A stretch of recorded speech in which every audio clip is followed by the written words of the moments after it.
Hi, my name is Jason Peck, call sign KD0EKT, and normally I don't respond to cockamamie videos on YouTube because I have a life to live and there's a million of them out there, but recently I came across one that I thought was probably worth responding to by Bert2481.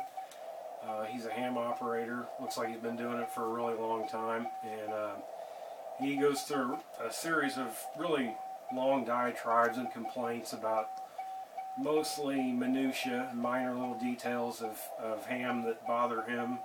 And I don't really know what his point is in doing that, but I found that pretty much everything he said, in my case at least, I'm just speaking for myself, is total crap. And I felt like it was probably something that might discourage a lot of hams from getting into it. So I thought I'd just go through his main points and just kind of take them one at a time and talk about them. And notice, just like him, I've got code in the background also. Yeah, I know that too. We'll get to that in a minute. He says that a lot of hams do stupid things, like they say, my call sign is KD0EKT4ID. And he says that hams have to use a lot of words. And then he goes on to say they say things like, I'm going to let you go, when really they mean I'm going to let myself go. As if this is something that's just unique to ham radio. As if we're the only people that talk like this and say these kinds of things. I mean, I remember growing up hearing my mom say that on the phone. This isn't just ham radio operators do this stuff. This is everybody. And besides, is it really that big of a deal? I mean, you're really making a YouTube video because somebody says 4ID or I'm going to let you go? I mean, seriously? Maybe you need to try meditation or something. I mean, I don't understand why it bothers you that much. He then goes on to talk about traffic nets and how he doesn't understand why anybody would have a traffic net in a day and age when cell phones and the internet and things like that have replaced them, and anybody can make a long distance phone call for 10 cents and blah blah blah. Well, that's not what traffic nets were meant to replace. Now granted, these nets do go on day after day, and many times they'll go on for 20 years without handling any emergency traffic, but they're there for a very good reason. For example, if I said to you, we've got all these nuclear missiles that have been sitting there and we run these drills on them once every month or so, and we never shoot any of them. Why do we have these nuclear missiles? Well, there's a reason for these traffic nets, and that sometimes, i.e. Hurricane Katrina, you do have a use for one. And he says, who would want to get a radiogram? If it was me and that was the only means of communication I had, and somebody in my family was stranded and able to get a hold of me or my neighbor and say, hey, pass this message on to the guy down the street, because that's what the traffic nets are for, I think he'd be pretty happy, considering his cell phone probably wouldn't work too well. Then he goes on to talk about contesters and how we're the lowest form of ham on the planet, and how we don't exchange any valid information or signal reports or QTH or anything like that. That is true in some of the contests.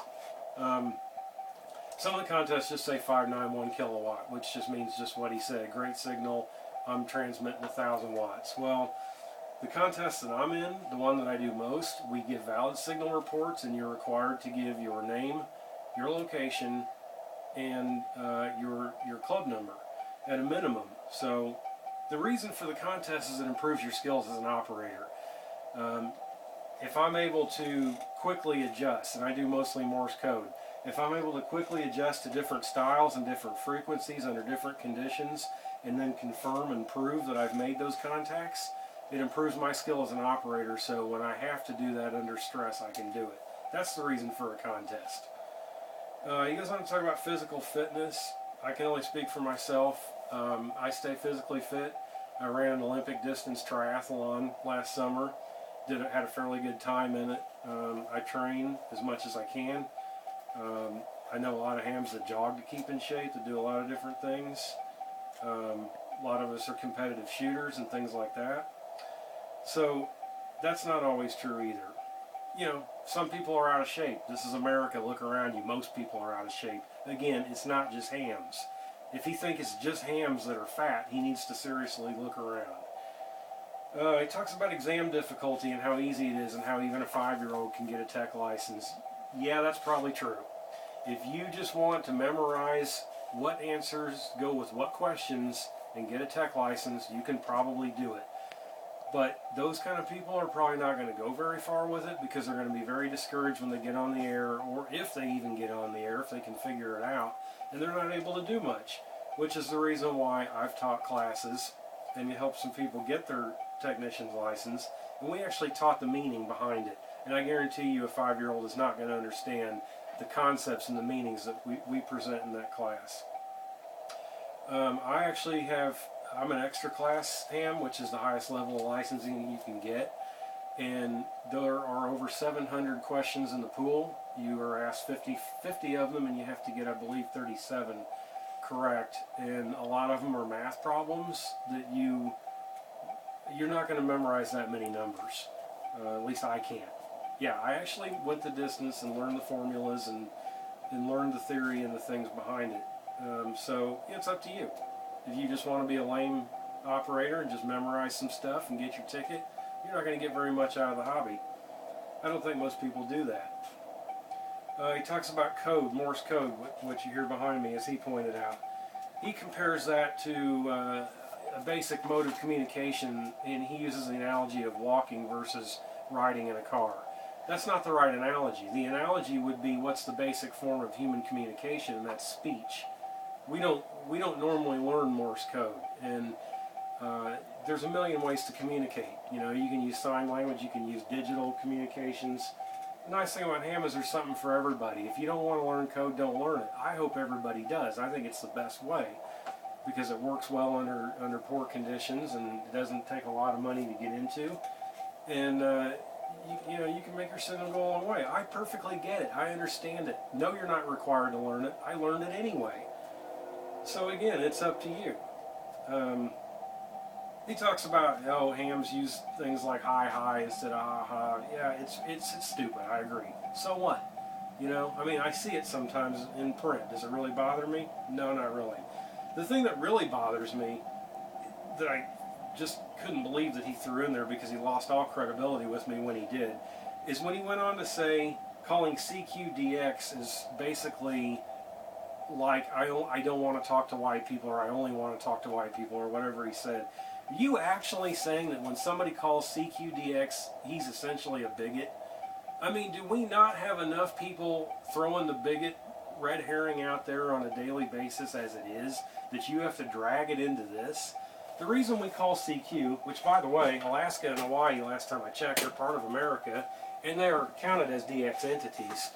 So it's not saying I don't want to talk to Americans, but the reason why you do it is because of this. A lot of hams like to work different areas of the world, and part of our contest, and part of our hobby, and part of the challenge that we rise to as operators is learning how to make our equipment reach different parts of the world under different conditions. So if I today decided I think conditions are good for Australia, then I want to try to get a hold of Australia, and I don't want to be answered by a guy in Oklahoma. It's not because I don't like talking to a guy in Oklahoma. It's because I'm trying to accomplish a specific task to achieve a specific goal to improve my operating. So again, I don't know what Bert 2481's problem is. I just encourage you guys, like this video, share it with your friends. If you got new hams and they watch they watch Bert's The Truth About Ham, have them watch this one, because it's a really enjoyable hobby. Oh, by the way, the other one I didn't address is the emergency operating. That's how I got into this. I was a volunteer EMT. I had no interest in any of this stuff. I got a license to be able to talk to medical control, and that's what I used it for the first couple years I was in it. So I've spent more time on the air doing EMS than probably anything else. So, you know, whatever. Again, like I said, everything he said is complete crap to me. So there's the truth about ham radio for me. What's in it for me, what's in it for you is something you'll have to decide for yourself. So like I said, like this, and if you got friends that watch his, hopefully you'll see this one and it'll change your mind about a really great hobby, which is a great service worldwide. Thanks.